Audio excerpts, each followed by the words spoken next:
And we're ready to roll this morning on a Wednesday. Yes, bright and early. Daily Trust will be our first paper that we'll check out this morning. Daily Trust is definitely from Nigeria, and it's got a lot of stories. Let's start off with the front. Yes, that one you can see there, the big one. Despite 4 trillion naira investment, hope deems for Jalkuta still take off. Take note, despite 4 trillion naira investment. Well, Nigeria's low-grade iron ore a setback. XDG mining cadastre office depends on Guinea for raw materials. Project 98% completed. So it's still not complete. That's what has been said, and that's what you find on the front page of the paper. Quite sad. Let's take a look at some pictures you can see here. You can see a mass exodus of people, both on bikes, on leg. They're trekking. Of course, they've got every valuable thing that belongs to them. They're taking it with them. So what's going on here? Well, it says villagers fleeing their homes after bandits invaded a community in Alaji area council of Abuja yesterday. Wow, we're talking about Adagba community in Abaji area council of Abuja yesterday. So they have no choice. It's like they have been evicted from their homes. Thanks and no thanks to the bandits. Quite a sad scene to behold, I must say. Let's move to another one this morning. 2023, Northern Elders deny endorsing Saraki Bala Mohammed. That's one story to check out. Another one, Imo plans mass burial for victims of illegal refinery tragedy today. It's a sad story. We brought that story to you yesterday as well. Scenes were indeed horrifying, gory, and we talked much about that, but a mass burial is being planned for them, and that will be today. Abuja villagers flee as bandits kill 1 steel motorcycles. That's the picture and the story. You would find it inside when you read some more. Aid recounts last moments with Alafi. World Malaria Day experts proffer ways to eliminate disease in Nigeria. And we have one more to take a look at. Clearing agents may shut seaports. Over 15% levy on used cars. It still amazes me that we're going back and forth on this levy that should be placed on used cars. We're talking about Tokumbo cars for our friends who have joined us from outside of Nigeria, other parts of Africa. Tokumbo means like a second-grade car that comes from overseas. And now it's been said that they need to put in a levy, 15%. It will definitely be shut down. Well, let's move on now to another paper. You can see it there on the screen. First News, that's where we're going to. And what do you find on the First News? Okay. Let's start off with this very first one, and it's got to do with the one at the top. Alleged 6.2 billion naira fraud. Ex-Governor Jang's trial continues.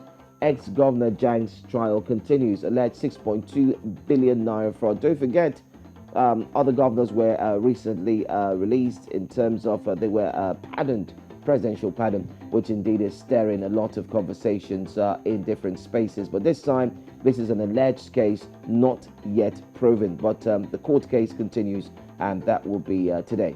ASUU strike. I've tried my best. Ngige Laments. Well, the presidential aspirant, who also doubles as the minister in Nigeria, has said that he has tried his best. Read some more about that. Presidential race, Akwa Ibom Governor Udom unfolds agenda. That's what he says. Another one. Anyway, train attack. Emotions as terrorists release photos of kidnapped persons. Now that story is one trending story. 23 captives, including children, shown. Federal government bandits in Ding Dong affair, according to source. So it's a back and forth affair.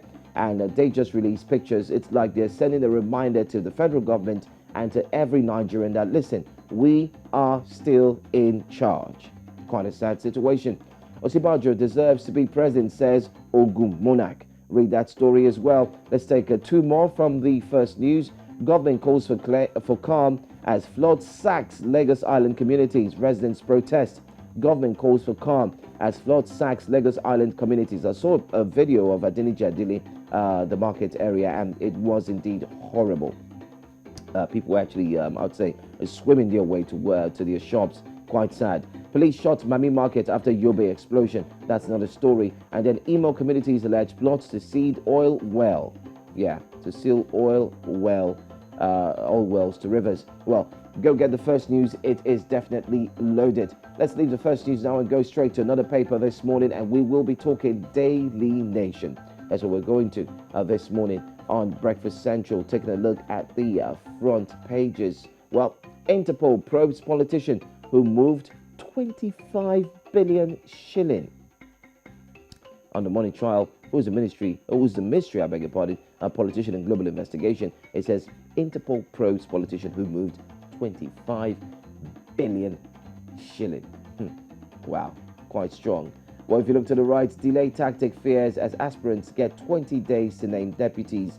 So, who will be named and who will not be named? That's not a story. The Independent Electoral and Boundaries Commission, pushed to a tight corner by several political parties, agrees to extend deadline to May 16.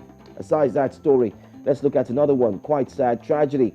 Family of murdered athletics star waits for police answers. Remember, we spoke in detail about this story, and up until now, the latest revelation is the police have not come forward with a full information or who should actually be held accountable for murdering the athlete. Quite a sad one.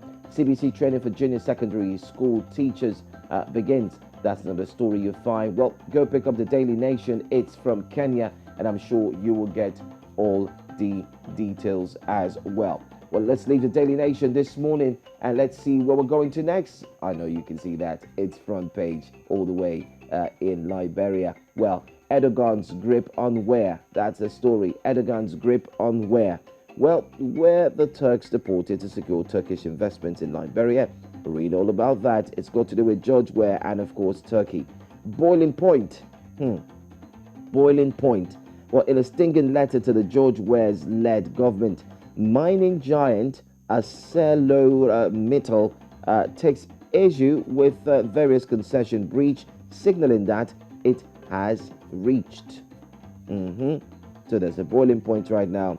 I think George Weah is going through a lot of challenges here and there ever since he assumed power or assumed office. And one of it is that he's got a lot of critics who have consistently spoken about his inability or incapability to take on the helms of affairs properly and lead Liberia to the promised land. Is he the true Messiah that a lot of people voted for? Well, go read the boiling point of what's happening concerning George Weah, of course, and the people of Liberia. Well,